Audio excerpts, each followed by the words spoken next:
Well, the Omicron tidal wave hit our house this week, and while I can't say that we're in the clear for sure, it sure has made me think a lot about all the things that I do to stay healthy. See, all the principles of thyroid-healthy living that we talk about here are also helping me maintain my health through a scary and way too long global pandemic. I had a really big reminder of this in the last week. So today I just wanted to quickly hop on and share this personal pandemic tale with you. Hello, thyroid thrivers. Welcome back to another episode of Thyroid-healthy Bites, a weekly podcast dedicated to helping you live well and eat well so you can feel well. I'm Ginny Mahar, your host and the face behind the apron at hypothyroidchef.com.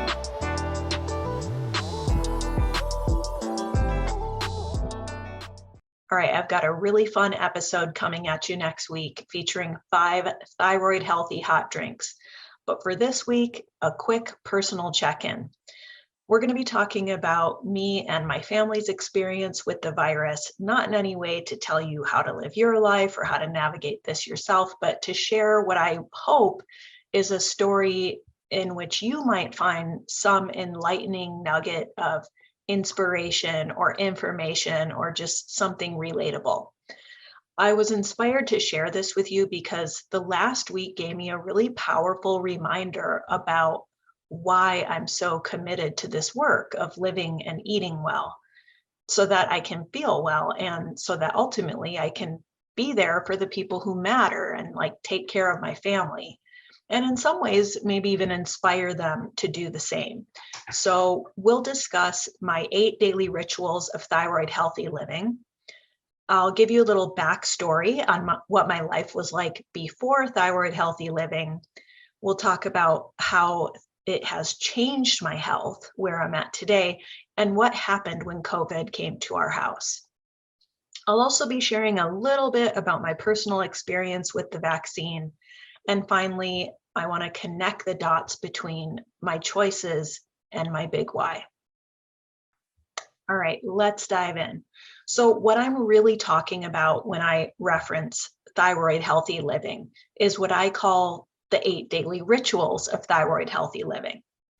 Number 1, remembering to take medication and supplements. Number 2, eating nutrient-dense, anti-inflammatory whole foods.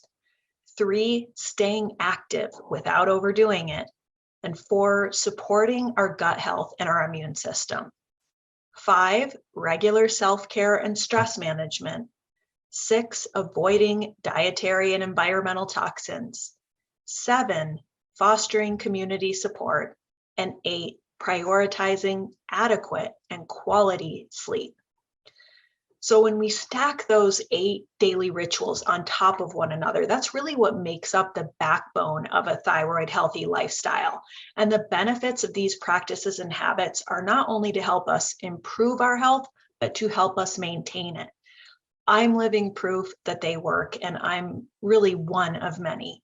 There's no silver bullet, there's no magic pill when it comes to staying healthy or living thyroid healthy.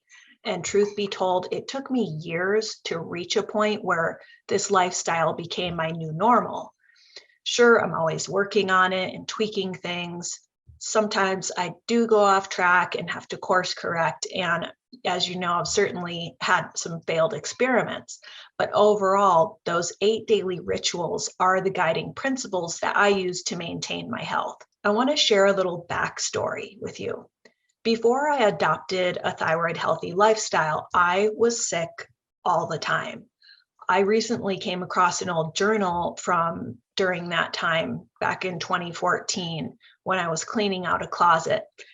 It was as if my whole immune system was hobbled. I had been on 4 rounds of antibiotics in just a few months, and it all started with a virus. A cold had turned into strep, strep had turned into tonsillitis. Tonsillitis became a double ear infection. I had laryngitis for 3 weeks, and that was like a common occurrence for me at that point. Throughout this whole thing, I was really just struggling to keep the pieces of my life together and take care of James. I was having to cancel cooking classes that I was booked to teach months in advance.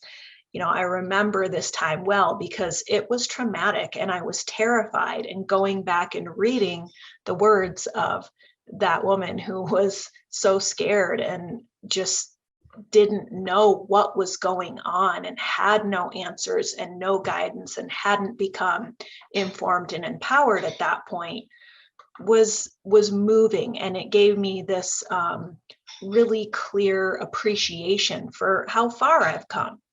But even between bouts of illness back then, I was always tired. I really lived in this constant state of just being in low power mode, barely making it through the day.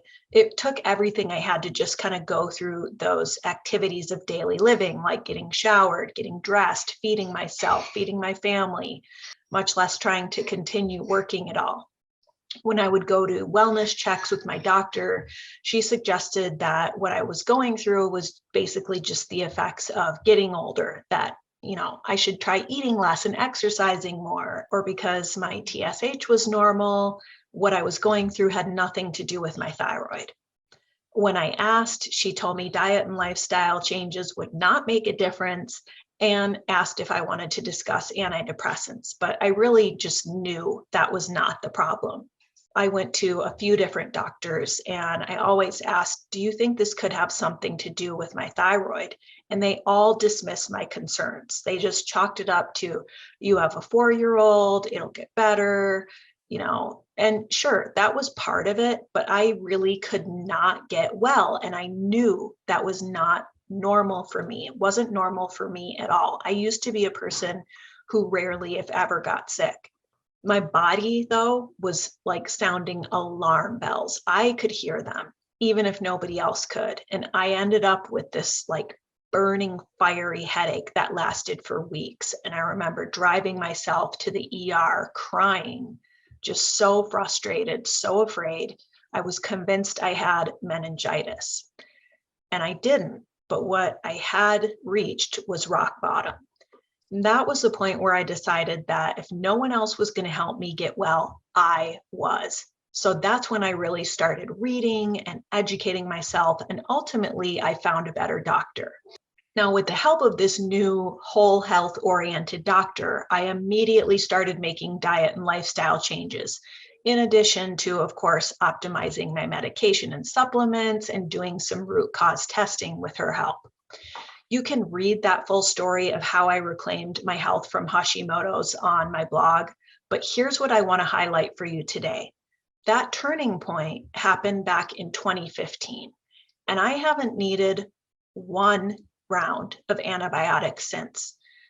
Unless you count the ones I had to take for my shoulder surgery, I don't. But I went from being on round after round after round of antibiotics, which I'm sure was horrible for my gut health, throughout 4 long years, to then, boom, I've got my energy back and I haven't needed to take antibiotics for 7 years. Okay, so let's fast forward through those 7 years to this past week when COVID came to our house.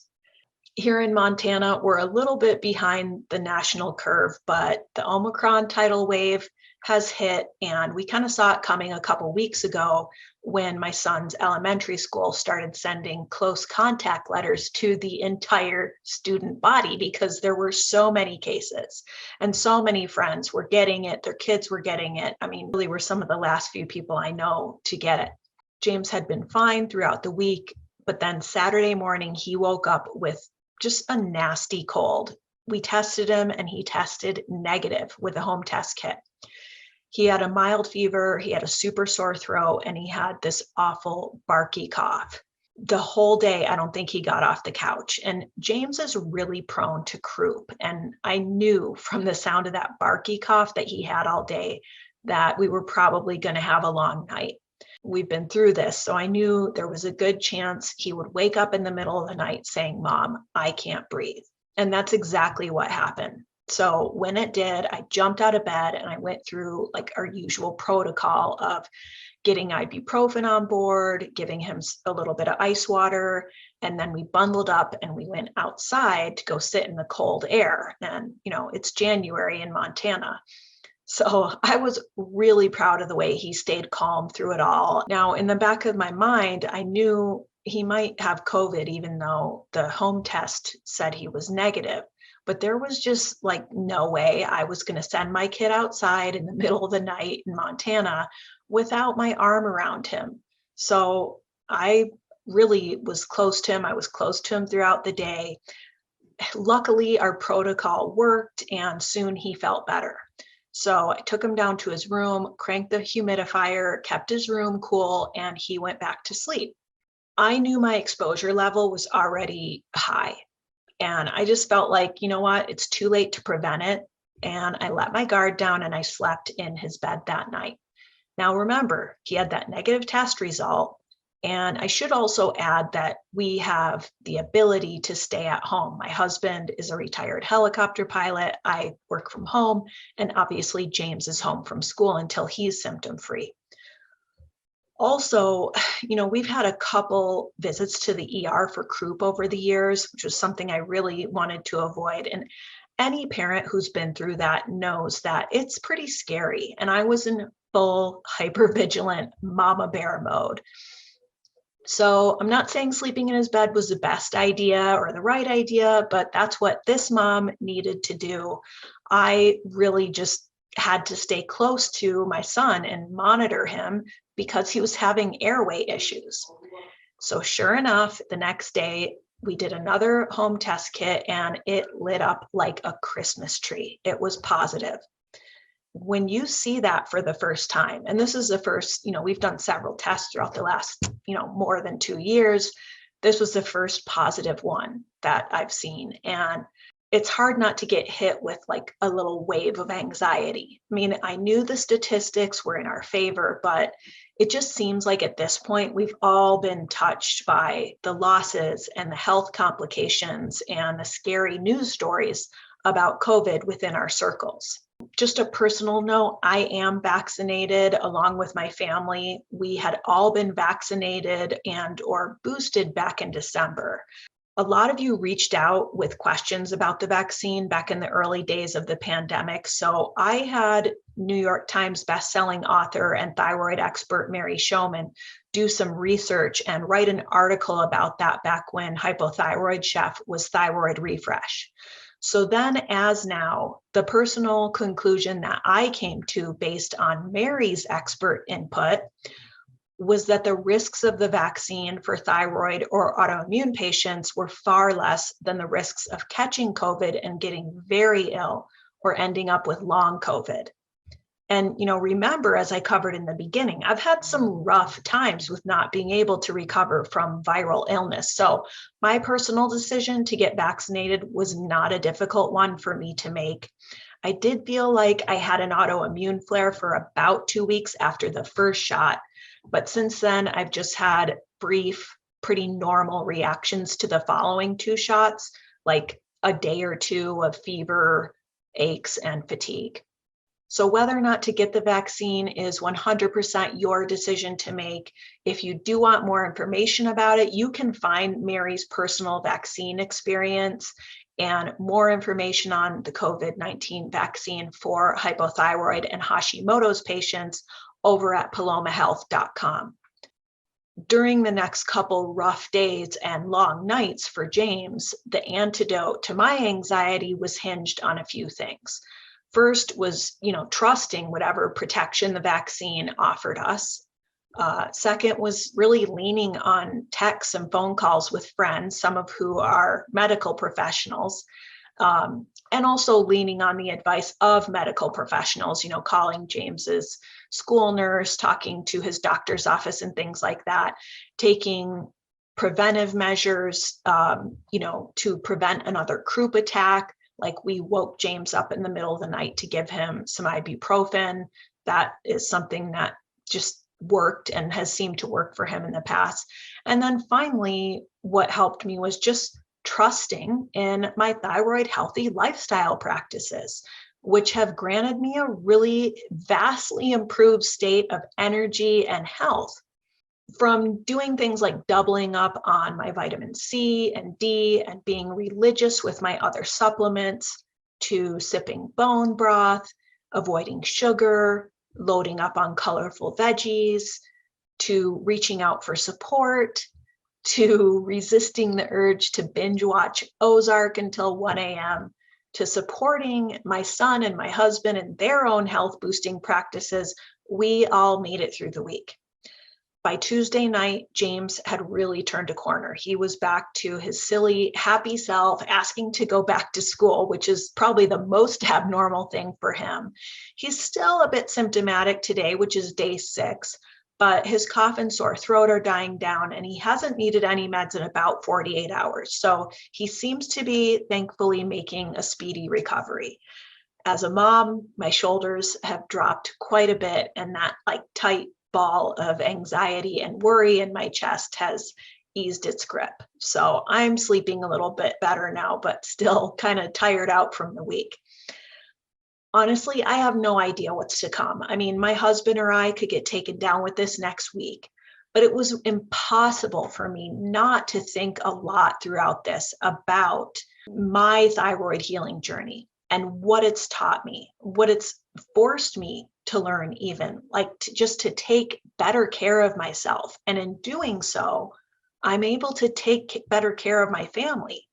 James especially has always been my big why. I lost a parent when I was at a very young age, and I want to be here for him. I want to be present with him, and I want to enjoy life with him as much as possible.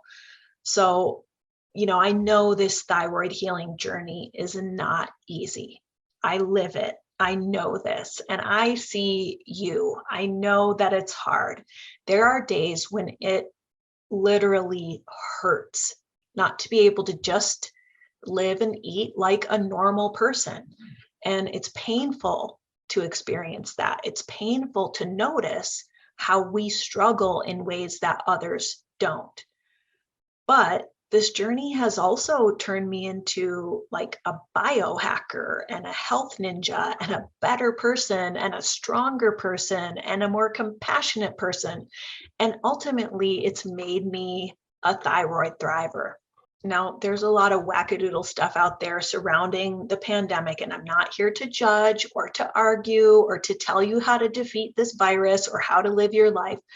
But I do understand and agree with the frustration in the health and wellness community that we're kind of missing this big opportunity to educate and inspire people about healthy lifestyle practices and what people can do to stay out of harm's way, to stay vibrant, healthy, and strong, and boost our immunity and give ourselves the best chance we possibly can have. I think we should talk about it. I do. And I think we should make those practices more commonplace and more accessible to all. Now, I have no idea if I'm going to come down with symptoms, and I can't say for sure if it was the bone broth, the self-care, the vitamins, or the vaccine that helped me dodge it. Let's not jinx it. But I can tell you this, I do believe it all matters. You've heard me say this before, and I'll say it again. It's not one thing, it's all the things. It's our mental health, our mindset, the food we eat. It's the medical science, it's the good night's sleep, and it's digging deep to find that commitment to taking the best possible care of ourselves that we can. I just wanted to share this personal story with you this week because I hope that maybe there's something in it that will resonate with you and maybe help you connect your own dots and inspire and inform you on your own health journey. There are no guarantees on this journey, but what we do have are choices. And these days, it's a really good and important time to make healthy ones. So I hope you all stay safe out there, be well, and keep thriving. If you'd like to know more or get connected or get started on your thyroid healing journey, you can grab my free Thyroid Healthy Grocery Guide. This awesome one-page download features over 130 delicious foods to help you envision and plan nutrient-dense, health-supporting, and thyroid-friendly meals. So grab it in the show notes or over at hypothyroidchef.com/grocery. Thanks so much for tuning in to another episode of Thyroid-healthy Bites. I'll be back next week with a bigger, more elaborate, more fun show for you guys. If you've enjoyed this show, please don't forget to like, subscribe, or leave a review. You taking that extra second to support my work helps so much. It really does, and it's so appreciated. So thank you in advance. I'm Ginny Mahar, wishing you the best of health. See you next time.